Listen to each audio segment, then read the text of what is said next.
நான் தான் உங்க எஸ்எஸ்சி பொண்ணு. ஸோ இன்னைக்கு நம்ம 13th செப்டம்பர் ஷிஃப்ட் 3யோட கொஸ்டின்ஸ் தான் பார்க்க போகிறோம். ஸோ நம்மளோட ஃபர்ஸ்ட் சினானிம் என்னன்னா டெலிட்டீரியஸ் தான் நம்மளோட கொஸ்டின். ஸோ டெலிட்டீரியஸ் அப்படின்னாலே ஹார்ம் பண்ணுற ஒரு விஷயம்னு சொல்லிட்டு அர்த்தம். ஸோ இதோட சினானிம் வந்து என்னன்னா ஹார்ம்ஃபுல். அண்ட் நெக்ஸ்ட் கொஸ்டின் வந்து கேக்கஃபனி. ஸோ கேக்கஃபனி அப்படின்னாலே ஹார்ஷ் ஆர் அன்பிளசன்ட் நாய்ஸ், கேட்கறதுக்கே ஒரு மாதிரி இரிட்டேட்டிங்காக இருக்கிற நாய்ஸஸ் தான் வந்து நம்ம என்னன்னு சொல்லுவோம்னா கேக்கஃபோனி அப்படின்னு சொல்லிட்டு சொல்லுவோம். ஸோ இந்த டிசனன்ஸ், கிளாமர், நாய்ஸ் இது எல்லாமே வந்து கேக்கஃபோனியோட சினானிம்ஸ் தான். அப்போ இதோட ஆண்டனிம் என்னன்னா ஹார்மனி. ஹார்மனி அப்படின்னாலே என்ன சொல்லுவோம்? பீஸ்ஃபுல்லான ஒரு விஷயத்த தானே ஹார்மனின்னு சொல்லுவோம். ஸோ அப்போ அதுதான் அதோட ஆண்டனிம். ஸோ டிசனன்ஸ் அப்படின்னாலுமே வந்து sounds that don't fit together, ரெண்டுமே வந்து ஒத்து போகாது, ஒரு டிஸ்கார்ட், ஒரு டிஸ்அக்ரிமெண்ட்ல இருக்கிறது தான் வந்து டிசனன்ஸ். அதே மாதிரி கிளாமர் அப்படின்னா நிறைய பேர் ஷவுட் பண்றது, அதுதான் வந்து என்னன்னு சொல்லுவோம்னா கிளாமர். ஸோ இது எல்லாமே வந்து ஒரு நாய்ஸியான இதை தான் வந்து சொல்லுது. பட் ஹார்மனி அப்படிங்கிறது வந்து ஒரு பிளசண்டான ஒரு விஷயத்த வந்து மென்ஷன் பண்றது. கேக்கஃபனி அப்படின்னாலே வந்து கேட்கறதுக்கு நல்லா இருக்காத ஒரு விஷயம், அன்பிளசண்டான ஒரு விஷயம். ஸோ ஹார்மனி தான் வந்து இதோட ஆன்சர். அண்ட் அதுக்கப்புறம் idiom show the white feather. So white feather அப்படின்னதும் வந்து வெள்ளை காட்டுறது, டிஃபீட்டை வந்து ஒத்துக்கிறது அப்படின்னு சொல்லி அர்த்தம் இல்லை. So show the white feather அப்படின்னா வந்து கோலத்தனத்தை தான் வந்து ஷோ த ஒயிட் ஃபெதர் அப்படின்னு சொல்லுவோம். ஸோ அப்போ கரேஜ் இல்லாத ஒரு பர்சன் தான் வந்து என்னன்னு சொல்றோம்னா ஷோ த ஒயிட் ஃபெதர் அப்படின்னு அர்த்தம். அதுக்கப்புறம் நெக்ஸ்ட் கொஸ்டின் சப்டர்ஃபியூஜ்.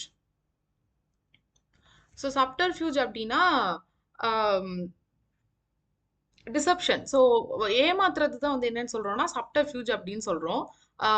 ஸோ ஒருத்தரை வந்து ஏமாத்துறதுக்குன்னு சொல்லிட்டு ஃப்ராட் பண்றது, உண்மையை மறைக்கிறதுக்குன்னு சொல்லிட்டு பண்றது தான் சப்டர்ஃபியூஜ். ஸோ இதுல வந்து ஆப்ஷன்ஸ்ல இருந்து எலிமினேட் பண்ணலாம், பட் நமக்கு ஆப்ஷன்ஸோட மீனிங் தெரிஞ்சிருக்கணும். ஸோ சிக்கனரி அப்படின்னாலுமே வந்து அதுதான் அர்த்தம். ஸோ ஒரு ட்ரிக்ஸ் யூஸ் பண்ணி வந்து டிசீவ் பண்றது தான் சிக்கனரியோட அர்த்தமே. ட்ரிக்கரி அப்படின்னாலுமே என்னது டிஸ்ஆனஸ்ட் ட்ரிக்ஸ் யூஸ் பண்றது, டிசப்ஷன்னால ஏமாத்துறது. ஸோ இது எல்லாமே வந்து சப்டர்ஃபியூஜோட அர்த்தம் தான். அப்போ கேண்டர் தான் அதோட ஆண்டனிமா இருக்குது. ஸோ கேண்டர் அப்படிங்கிறதுக்கான அர்த்தம் என்னன்னா உண்மையை வந்து சொல்றது, ஹானஸ்டா இருக்கிறது தான் வந்து என்னன்னா கேண்டர் அப்படின்னு சொல்லிட்டு அர்த்தம்.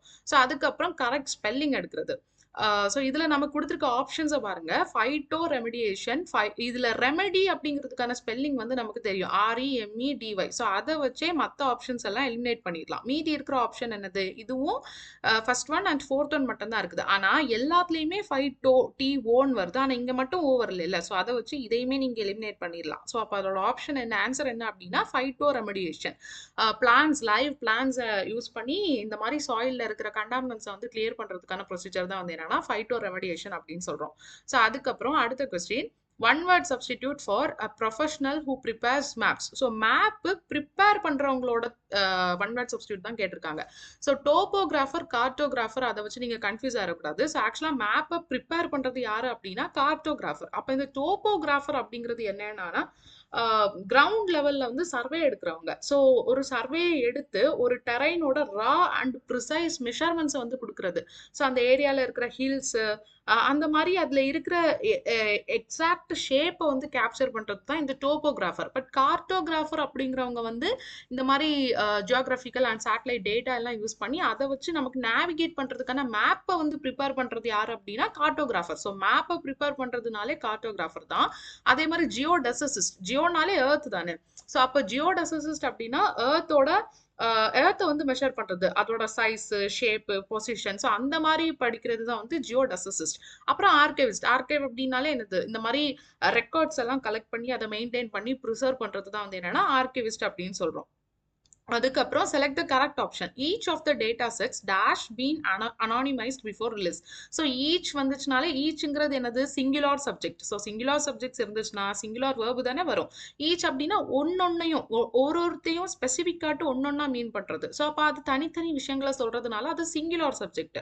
ஸோ அப்போ அதுக்கு சிங்குலார் வேர்ப் என்னது, ஹேஸ் தான் வரும், ஹேவ் போடக்கூடாது. So each of the data sets இங்க வந்து ப்ளூரல் தான். பட் இங்க ப்ளூரல் இருந்தாலும் நம்மளோட மெயின் சப்ஜெக்ட் என்னது, ஈச் தானே. ஸோ அதனால அந்த வேர்பு வந்து சிங்குலரா தான் இருக்கும். ஹேஸ் தான் இதோட ஆன்சர். அதுக்கப்புறம் the curator opted dash displaying the artifact due to preservation concerns. So இதுல வந்து preservation concerns இருக்கிறதுனால அப்ப அது அவங்களுக்கு ஓகே இல்லை, அதுக்கு அகெயின்ஸ்டா தான் அவங்க சொல்றாங்க. எனக்கு இந்த மாதிரி கன்சர்ன் இருக்குது, அதனால டிஸ்ப்ளே பண்ண முடியாது அப்படின்னு சொல்றாங்க. ஸோ அப்ப அகைன்ஸ்ட் தான் நம்மளோட ஆன்சர். வித், ஆன், ஃபார் அப்படின்னா அதோட ஒத்து போறதுங்க. அவங்க டிஸ்ப்ளே பண்றதுக்கு ஓகே சொல்றாங்கன்னு அர்த்தம். பட் இங்க ப்ரிசர்வேஷன் கன்சர்ன் இருக்கிறதுனால அவங்களுக்கு டிஸ்ப்ளே பண்ண வேண்டாம்னு அர்த்தம் வேணும். அப்ப அதுக்கு அகைன்ஸ்டா ஆப்ட் பண்றாங்க, டிஸ்ப்ளே பண்ண வேண்டாம் அப்படின்னு சொல்றாங்க. அதுக்கடுத்து neither the editor nor the contributors dash willing to accept the changes unconditionally. So neither nor, either or இது மாதிரி வந்துச்சுனாலே verb வந்து அதுக்கு பக்கத்துல இருக்கிற சப்ஜெக்ட் வந்து என்ன டென்ஸ்ல இருக்கோ அதுக்கு கூட தான் அக்ரி ஆகும். ஸோ இங்க என்ன verb யூஸ் பண்ணணும்னு நம்ம எப்படி ஃபிக்ஸ் பண்ணலாம் அப்படின்னா neither nor வந்திருக்கு. ஸோ இங்க ரெண்டு சப்ஜெக்ட் இருக்குது. எடிட்டரும் ஒரு சப்ஜெக்ட் தான், கான்ட்ரிபியூட்டர்ஸும் ஒரு சப்ஜெக்ட் தான். ஸோ இங்க தானே verb என்ன வரும்னு கேட்குறாங்க. ஸோ இங்க இருக்கிற verb எப்பவுமே அதுக்கு பக்கத்துல இருக்கிற சப்ஜெக்ட் வந்து என்ன எதுவா இருக்கோ அதை வச்சுதான் வரும். ஸோ இங்க பக்கத்துல இருக்கிறது ப்ளூரல் தானே, அப்ப இதுக்கு என்ன வேர்ப் தான் வரும் அப்படின்னா ப்ளூரல் வேர்ப் தான் வரும். ஸோ அப்போ கான்ட்ரிபியூட்டர்ஸ் வேர் தான் இதோட ஆன்சர். ஸோ இங்கே சிங்குலார் இருந்துச்சுன்னா இங்கே சிங்குலார் வந்திருக்கும். பட் இங்கே ப்ளூரல் இருக்கிறதுனால இங்கே ப்ளூரல் தான் வரும். நீங்க ஃபர்ஸ்ட் சப்ஜெக்ட் வந்து சிங்குலார்ல இருக்குதுன்னு சொல்லிட்டு ஆன்சர் உங்களுக்கு சிங்குலார் வராது. நெய்தர் நார், எய்தர் ஆர் இந்த மாதிரி கண்டிஷன்ஸ்ல வந்து வேர்ப் எப்பவுமே பக்கத்துல இருக்கிற சப்ஜெக்ட் கூட தான் அக்ரி ஆகும். ஸோ பக்கத்துல இருக்கிறது ப்ளூரல்னா அந்த ஆன்சருமே வந்து என்னது ப்ளூரல் வேர்ப் தான் வரும். ஸோ வேர் தான் இதோட answer. Next question. Error spotting. So error spottingல என்ன கொடுத்திருக்காங்க? That none of the representatives found the proposal viable is less surprising than the fact that neither the chairperson nor the legal counsel were briefed beforehand. So இது நம்ம already இப்போதான் இந்த question பார்த்தோம். So neither nor வருது அப்படின்னா verb இப்போதான் எங்க agri ஆகும்? அதுக்கு பக்கத்துல இருக்கிற சப்ஜெக்ட் கூட தானே அக்ரி ஆகும். ஸோ பக்கத்துல இருக்கிற சப்ஜெக்ட் லீகல் கவுன்சிலுங்கிறது வந்து சிங்குலார் தானே. ஸோ அப்போ இது வந்து என்னவா இருக்குது? வேறுங்கிறது வந்து ப்ளூரலா இருக்குது. ஸோ அப்போ இங்க என்ன வந்திருக்கணும்? வாஸ் தான் வந்திருக்கும். பிகாஸ் வாஸ் தானே singular verb. So legal council was briefed beforehand தான் இதோட ஆன்சர். அடுத்த எரர் ஸ்பாட்டிங்மே பாருங்க. Neither the projection of growth nor the estimation of deficit trends appear to have accounted for the liquidity constraints. So இங்கேயுமே neither nor தான் use பண்ணியிருக்காங்க. இங்கே எஸ்டிமேஷனுங்கிறது வந்து singular தான். பட் இங்கே என்ன வந்திருக்கு? ப்ளூரல் வந்திருக்கு. ஸோ இங்கே என்ன வந்திருக்கணும்னா appears to have accounted for the liquidity constraints தான் வந்திருக்கணும். ஸோ இந்த neither nor, either or வந்துச்சு அப்படின்னாலே அதோட verb வந்து அதுக்கு பக்கத்துல இருக்கிற சப்ஜெக்ட்டுக்கு கூட தான் அக்ரி ஆகும். ஸோ ஃபர்ஸ்ட்ல இருக்கிற சப்ஜெக்ட் வந்து சிங்குலரா இருந்தாலும் சரி, ப்ளூரலா இருந்தாலும் சரி, அந்த verb பக்கத்துல இருக்கிற சப்ஜெக்ட் ப்ளூரலா இருந்துச்சுன்னா ப்ளூரல் verb வரும், சிங்குலரா இருந்துச்சுன்னா சிங்குலர் verb வரும். அதுக்கப்புறம் active to passive voice. So நமக்கு கொடுத்துருக்க கொஸ்டின் ஆக்டிவ் வாய்ஸ் என்னன்னா will the authorities enforce the revised ordinance promptly. So will plus subject plus verb plus object வந்து கொடுத்துருக்காங்க. revised ordinance தான் நம்மளோட ஆப்ஜெக்ட். ஸோ அப்போ இது வந்து பாசிவ் வாய்ஸ்ல போகும்போது ஆப்ஜெக்ட் தானே நம்ம ஃபர்ஸ்ட் போடுவோம். ஸோ அந்த will வந்து அப்படியே தான் நம்ம ரிட்டைன் பண்ணிப்போம். ஸோ will plus அடுத்த ஆப்ஜெக்ட் என்னது? இங்க revised ordinance தானே. அப்போ will அது ஃபர்ஸ்ட்ல வரும் பாசிவ் வாய்ஸ்ல வரும்போது. அப்போ will the subject revised ordinance be enforced promptly by யாரு ஆக்ஷன் பண்றது? யாரு? அத்தாரிட்டீஸ். ஸோ சப்ஜெக்ட் வந்து லாஸ்ட்ல வரும். அதுதான் இதோட ஆன்சர். அதுக்கப்புறம் ஹோமோனிம்ஸ். ஸோ ஹோமோனிம்ஸ் இங்கே இது நம்ம ஆப்ஷன்ஸ்ல எலிமினேட் பண்ணிக்கலாம். the god stood in pike formation along the causeway. So bike formation அப்படின்னா சோல்ஜர்ஸ் எல்லாம் ஒரு ஆர்டர்ல நிக்க வச்சு பெரிய ஸ்பியர்ஸ் வந்து பாயிண்ட் பண்றது மாதிரி நிக்கிறது தான் வந்து என்னன்னா பைக் ஃபார்மேஷன். ஸோ அந்த அவங்க கையில வந்து பெரிய ஸ்பியர் எல்லாம் வச்சிருப்பாங்கல்ல, அதுதான் பைக் அப்படின்னு சொல்லுவோம். ஸோ அப்ப இது ஏதோ ஒரு மிலிட்ரி ஃபார்மேஷன் தான் பைக். ஆனா இங்க எல்லாமே அந்த ஆன்சர் தான் வந்து கொடுக்குது. Bike gleam beside the veterans armament, infantry pike split the enemy's front line, the rebel was punished by being placed on the pike. ஆனா இங்க மட்டும் பாருங்களேன், the angler pulled a large pike from the icy lake. Angler அப்படின்னாலே யார் அப்படின்னா மீன் பிடிக்கிறவங்க, bike அப்படின்னா fish இங்க குறிக்குது. பட் இங்க வந்து ஒரு மிலிட்ரி ஃபார்மேஷன். ஸோ அப்ப இதுதான் வந்து answer.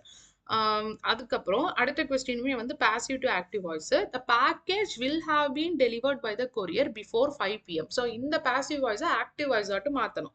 So passive to active voice மாற்றும் போது நம்ம என்ன பண்ண மாட்டோம்? டென்ஸை வந்து மாற்ற மாட்டோம், அப்படிதானே.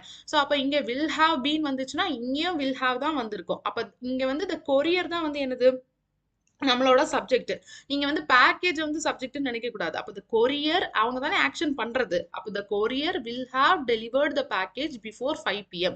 இதுல வில் டெலிவர் போடக்கூடாது. பிகாஸ் நமக்கு இங்க வில் ஹாவ் கொடுத்துருக்காங்க. அப்போ இந்த டென்ஸை நம்ம அப்படியே தான் ரீடைன் பண்ணணும். அப்போ will have delivered the package before 5 PM தான் நமக்கு வரும். இதுல வந்து வெறும் ஹாவ் இல்லாம the package will be delivered by the கொரியர்னு வந்துச்சுன்னா உங்களோட ஆன்சர் வந்து என்னவா வந்திருக்கும்?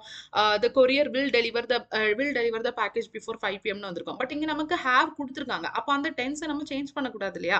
நம்ம இங்க வேர்பை மட்டும் தான் சேஞ்ச் பண்ணுவோம் அதோட இதுக்கு. பட் டென்ஸ் வந்து அப்படியே தான் இருக்கும். அப்போ will have delivered the package before 5 PM தான் நம்மளோட ஆன்சரா இருக்கும். ஸோ அதுக்கப்புறம் ஒரு பேசேஜ் கொடுத்து 5 கொஸ்டின்ஸ், அதை நம்ம டிஸ்கஸ் பண்ண மாட்டோம். ஸோ அடுத்து இதை ஸ்கிப் பண்ணிடலாம். Okay, question. They returned back to home after the event. So returned அப்படினாலுமே பேக்னு தான் அர்த்தம். ஸோ இங்க ரெண்டு பேக் வரது மாதிரி இருக்கும். They back to home அப்படிங்கிற மாதிரிலாம் அர்த்தம். ஸோ அப்ப இங்க பேக் வந்து வராது. ஸோ நமக்கு இங்க பேக் வராதுன்னு தெரியும். அப்ப அதுக்கு பதிலாக என்ன வரும்? ஸோ இந்த ஃபர்ஸ்ட் ஆப்ஷன் அண்ட் ஃபோர்த் ஆப்ஷனை வந்து அப்ப நம்ம எலிமினேட் பண்ணிடலாம். அப்போ அதுக்கு பதிலாக இங்க என்ன வரும்னா ரிட்டர்ன்ட் தான் வரும். ஸோ ரிட்டர்ன்ட் டு வந்து நம்ம யூஸ் பண்ண மாட்டோம். இந்த மாதிரி ஹவுஸ் கூட யூஸ் பண்ணும்போது அந்த ப்ரிப்போசிஷன் யூஸ் பண்ண வேண்டிய தேவையில்லை. ஸோ ஜஸ்ட் ரிட்டர்ன் ஹோம் தான் நம்மளோட ஆன்சர். பிகாஸ் நம்ம சொல்லும் போது என்னது கம் ஹோம், கோ ஹோம், இந்த மாதிரி தானே சொல்லுவோம் return home. So return home தான் நம்மளோட ஆன்சர். ரிட்டர்ன் டு ஹவுஸ் நம்ம யூஸ் பண்ண தேவையில்லை. அதுக்கப்புறம் அடுத்த question, he was accused for theft. So for use பண்ணக்கூடாது. ஒரு விஷயத்துக்கு நம்ம அக்யூஸ் பண்ணும்போது ஆஃப் தான் யூஸ் பண்ணணும். ஸோ சில வேர்ப்ஸுக்குன்னு சொல்லிட்டு ஸ்பெசிஃபிக்கான ப்ரிப்போசிஷன்ஸ் இருக்கும்ல. ஸோ அது மாதிரி இந்த மாதிரி accused of, guilty of, suspected of, இதுக்கு எல்லாமே வந்து ஆஃப் தான் வரும். இப்போ டிபெண்டுக்கு வந்து ஆன் சொல்றது மாதிரி இட் டிபெண்ட்ஸ் ஆன் யூ. அதே மாதிரி குட்டுக்கு வந்து நம்ம அட் சொல்லுவோம், I am good at maths. So அந்த மாதிரி இந்த மாதிரி அக்யூஸ்ட் வந்துச்சு, அல்லனா சஸ்பெக்டட் வந்துச்சு, கில்ட்டி ஆஃப் வந்துச்சு அப்படின்னாலே அப்போ ஆஃப் தான் யூஸ் பண்ணணும், ஃபார் வராது. ஸோ இது இதோட ஃபிக்ஸ்டு ப்ரிப்போசிஷன் தான். So next question, direct to indirect speech. So நமக்கு கொடுத்துருக்க டைரக்ட் ஸ்பீச் என்ன அப்படின்னா, he said how long have you been waiting. So இதை வந்து நம்ம இன்டைரக்ட் சென்டென்ஸ் ஆட்டு மாற்றணும். ஸோ இங்கே கொஸ்டின் மார்க் வந்திருக்கு. அப்போ இது வந்து கேள்வி கேட்டதா தானே அர்த்தம். ஸோ அப்போ he asked தான் வரும். he asked how long I had been waiting. So இதை இங்கே நம்ம வந்து கொஸ்டின் கேட்கல, அவன் இப்படி கேட்டான்னு சொல்லிட்டு ஒரு இன்ஃபோ வந்து நம்ம பாஸ் பண்ணுறோம். ஸோ நார்மல் சென்டென்ஸ் ஆர்டரில் தான் யூஸ் பண்ணணும். ஸோ ஒன்று வந்து இங்கே என்ன வந்திருக்கணும், இங்கே ஹேவ் வந்து ஹேடாக மாறி இருக்கும். அது வந்து ஃபர்ஸ்ட் ஆப்ஷன் அண்ட் ஃபோர்த் ஆப்ஷனில் மட்டும்தான் வந்து ஹேவ் ஹேட் ஆயிருக்கு. ஸோ இந்த ஆப்ஷனை நம்ம எலிமினேட் பண்ணிடலாம். பிகாஸ் இங்கே ஹேவே தான் இருக்குது.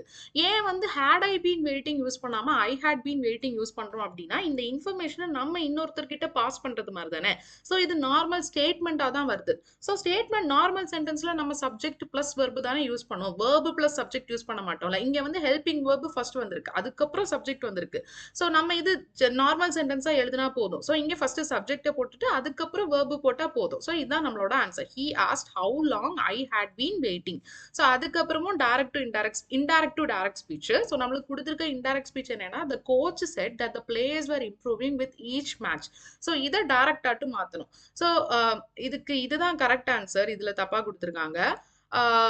So the players are improving with each match. Playersங்கிறது வந்து plural. ஸோ அதனால நம்ம இங்க வந்து வேர் பாஸ்ட் டென்ஸ்ல இருக்குது. ஸோ அதை டைரக்ட் சென்டென்ஸ்க்கு மாற்றும் போது அந்த வேர்ப் அப்படியே ஒரிஜினல் ஃபார்முக்கு போயிடும். ஸோ ப்ரெசன்ட் டென்ஸ்ல மாற்றும் போது என்னவா வரும், ஆர் தானே வரும். ஸோ அப்போ the players are improving with each match said the coach. இது இவ்வளவுதான் இன்னைக்கு ஷிஃப்ட் செப்டம்பர் 13 ஷிஃப்ட் 3யோட கொஸ்டின்ஸு. மீதி 2 வந்து ஜம்பிள் சென்டென்ஸ் தான், அதை நம்ம பார்க்க மாட்டோம். ஸோ நாளைக்கு வந்து நெக்ஸ்ட் ஷிஃப்ட் பார்த்துக்கலாம். ஓகே, ஏதாச்சும் டவுட்ஸ் இருந்துச்சுன்னா கமெண்ட் பண்ணுங்க. ஏதாச்சும் ஃபீட்பேக்ஸ் இருந்துச்சுனாலும் சொல்லுங்க. ஹெல்ப்ஃபுல்லாக இருந்துச்சுன்னா சப்ஸ்கிரைப் பண்ணுங்க, சப்போர்ட் பண்ணுங்க அண்ட் ஷேர் பண்ணுங்க.